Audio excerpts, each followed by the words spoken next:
Welcome kapatid to our series on how to answer law school and bar problems. Today we are taking a look at a problem from the 2022 bar exam. I'll be showing you precisely how to answer a problem, how to be responsive to a problem, and how you can also arrive at an elegant and precise answer all on your own. All of this and more coming right up.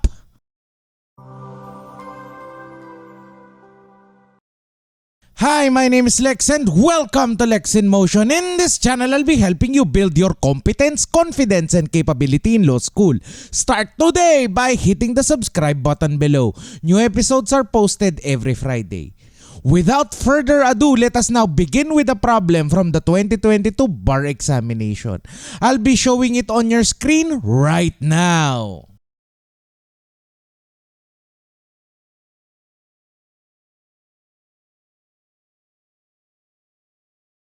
The first step in answering every problem is to take a deep breath. Find a way to calm yourself down.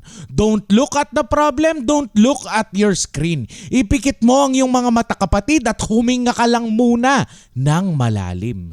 The second step is to take another deep breath. As you exhale, know and understand that however way you're going to answer this next problem really is not going to matter. Tuldok lang ito kapatid. It is a dot, a speck, minutiae in the great grand story of your law school journey. And as you exhale, envision yourself passing your exam, passing the bar exam, taking the oath and what you'll be wearing on your roll signing. Now, you are ready to look at the problem. The third step is to read the last sentence, then the second to the last sentence, and then the two sentences together. If what you see at the end of the problem are phrases like explain briefly or discuss fully, feel free to include these with the last sentence. We do this, kapatid, in order for us to zero in on the problem. We can only be responsive if we know exactly what is being asked. We skip ahead to the last sentence because this is where the question is usually found. Remember, we can only be responsive if we know exactly what is being asked. Let's look at the last sentence of the problem. If you were the judge, how would you resolve George's defense? Explain briefly. Let's read the second to the last sentence of the problem for more clues. Charged with homicide, George interposed the exempting circumstance of accident as a defense. These two sentences together should automatically trigger in your head the concept of an accident. Nabasa mo ito kapatid sa Criminal Law 1, specifically sa ilalim ng Article 12 ng Revised Penal Code or the exempting circumstances. The fourth step is for us to identify what is being asked in this problem. This is your guiding star. Ito at ito lang talaga ang maaari nating balikan kung sakaling tayo ay nalunod na sa mga facts at arguments na present ng examiner. When in doubt, always go back to what is being asked in the problem. Here, the examiner is asking us to step into the shoes of the judge. We are now being asked whether or not the defense of accident is tenable. The next step is for us to identify the rule, concept, provision, or doctrine that is being asked in the problem. The master key to being hyper-responsive is by identifying the exact rule, provision, concept, or doctrine upon which the examiner has built the problem. If we can reverse engineer how the problem was drafted in the first place, then it gives us the fighting chance to give the precise answer that the examiner is looking for. Dito sa problem na ito kapatid, ano kaya ang sinusubukan sa atin ng ating examiner? What is the rule, concept, provision, or doctrine that is being tested in this problem? If what is being tested is still unclear to you based only on the last two sentences, then feel free to come back to this after the next step. Here, what is being tested is our understanding of the concept of an accident. Katulad ng aking nabanggit, ito ay sa ilalim ng Article 12, Paragraph 4. Ito ay bahagi ng GMAA. Ang justifying, exempting, mitigating, aggravating, and alternative circumstances ay ang mga situations o conditions na maaring magpabago sa criminal liability ng ating akusado. Ang 5 topics na ito ang karaniwang sumasakop sa 40 o 50% ng iyong kailangang matutunan sa criminal law 1. These are so important that if you learn them well, buhay na buhay ka na sa midterms ninyo o kahit hanggang bungad ng finals nyo. Sana maliwanag pa, kapatid. The next step now, kapatid, is for us to read the problem from start to finish. We will look for bits and pieces, anything really, that will help us answer the question. We will go over the problem line by line and look for clues that might help us give to the examiner the answer he or she wants. If you see an actor, mark it. If you see the actor's action, mark it. If you think something might be relevant, then mark it. All others we can safely ignore as noise. I hope I'm still making sense so far. Let's begin reading the problem from start to finish. Michael was driving along the highway when he executed a prohibited U-turn. George, a police officer, accosted Michael for the traffic violation. A verbal argument ensued between them. George suddenly drew his service firearm and pointed it at Michael. George ordered Michael to alight from his car, which the latter obeyed. George then handcuffed Michael and pinned his head and body against the pavement until he could no longer breathe. Michael died. Charged with homicide, George interposed the exempting circumstance of accident as a defense. In the first line of the problem, the examiner establishes that Michael committed a traffic violation. Michael is our actor and his action is that he executed a prohibited U-turn. In the next line, the examiner introduces us to our accused, George. He is our actor and his action was he accosted Michael. The next line is very important to me, kapatid. Dito na inilalakad ng ating examiner na tensyonado na ang sitwasyon sa pagitan ni Michael at ni George. Bumunot pa ito ng baril at pinababa sa sasakyan itong si Michael. Sumunod naman si Michael. In the next line, the examiner tells us how the crime of homicide was committed. Michael was handcuffed and then pinned down on the pavement. He died of asphyxiation or deprivation of oxygen. Finally, the examiner tells us that George was charged with homicide. At sinabi niya na aksidente lahat ito. After marking our paragraph, it should look like this.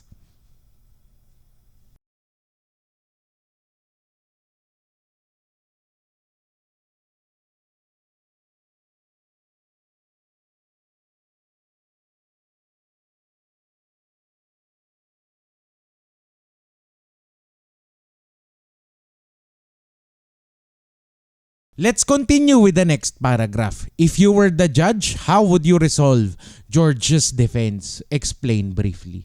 Here, the examiner is asking us to step into the shoes of the judge. The examiner is asking us to rule on the case. Is the defense of accident available for George? Knowing what you now know about the problem, please pause this video and type up your answers in the comment section. This is the only way for me to gauge your answers and I will try to respond as best as I can. Libre dito ang magkamali, kapatid. Hindi mo ito ikakabagsak dahil hindi mo ako professor at hindi rin kita estudyante. Huwag kang matatakot na magkakamali dito, kapatid, kung ikakatama mo naman sa iyong quiz at midterms o maging iyong bar exam. This problem, kapatid, is a good illustration of the technique I call blending. Blending is a technique used by examiners to confuse and confound students. It is especially effective against those of us who have a very strong tendency to overthink. Blending is the process of hiding bits and pieces of the problem in plain sight. Through various words and phrases, the examiner is able to camouflage the rule, concept, provision, or doctrine that is being tested in the problem. Sa blending na itatago ng examiner ang isang maliit na detalye na kung ating susumahin ay siya namang magiging trigger ng isang rule, ng isang exception or anything really that could make our... Dito sa problem na ito na itago ng examiner na mainit at tensyonado na ang sitwasyon sa pagitan ni Michael at ni George. Sa gigil siguro ni George ay tinutukan na niya ng baril si Michael. Pinababa niya ng sasakyan. Lawful pa rin ito as part of effecting an arrest. Sumunod naman si Michael. At this point, compliant na siya. Nasubdue na siya. In effect, arestado na siya. In several cases, the Supreme Court has defined an accident as an unintended and unforeseen injurious occurrence. Accidents do not occur in the usual or ordinary course of events. They cannot be reasonably anticipated. Accidents are unforeseen injuries and they are not attributable to mistake, negligence, neglect, or misconduct. Dito sa problem na ito, mali ba na ipitin ni George si Michael pagkatapos niyang mapusasan? Yes. Michael was already compliant at this point. George made a mistake. Can we say he acted negligently? Pwede rin naman siguro dahil kahit naglalaro lang kayo ng wrestling-wrestlingan ay alam mo naman siguro na ang iyong kalaro ay hindi na natatawa o hindi na rin nakakahinga. Can we say that there is misconduct here? Probably yes pa rin because all of this started from a verbal argument. In order for accident to apply, the following elements must be present. First, a person is performing a lawful act. 2. The act was done with due care. 3. The injury was caused by mere accident. And number 4, without fault or intention of causing it. We begin our suggested answer with, if I were the judge, George's defense is untenable because accident is not applicable.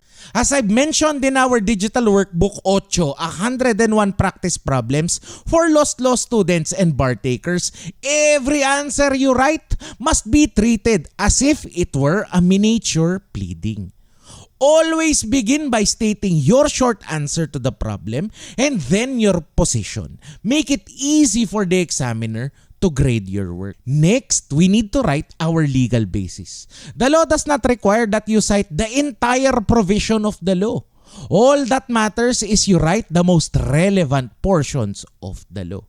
Article 12 of the Revised Penal Code provides that any person who, while performing a lawful act, with due care, causes an injury by mere accident without fault or intention of causing it is exempt from criminal liability. Notice, kapatid, that I have used the precise language of the law. The law demands precision in everything we do. However, I have taken the liberty of not writing the entirety of the provision.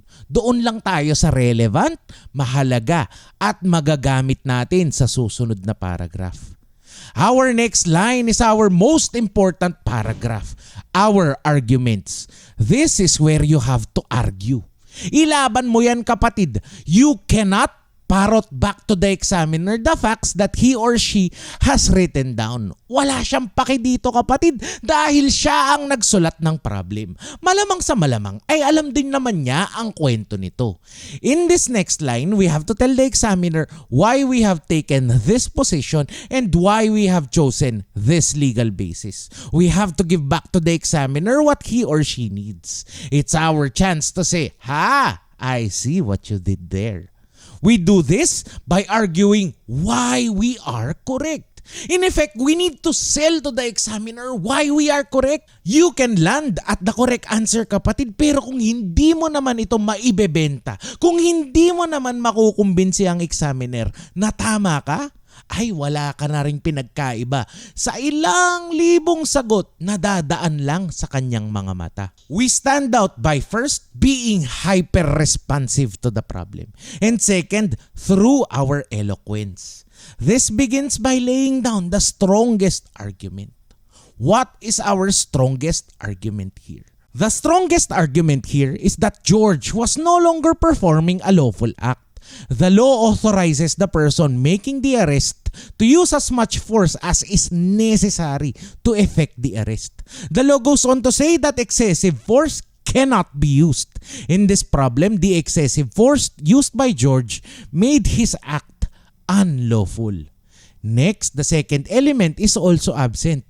There was no due care on the part of the police officer.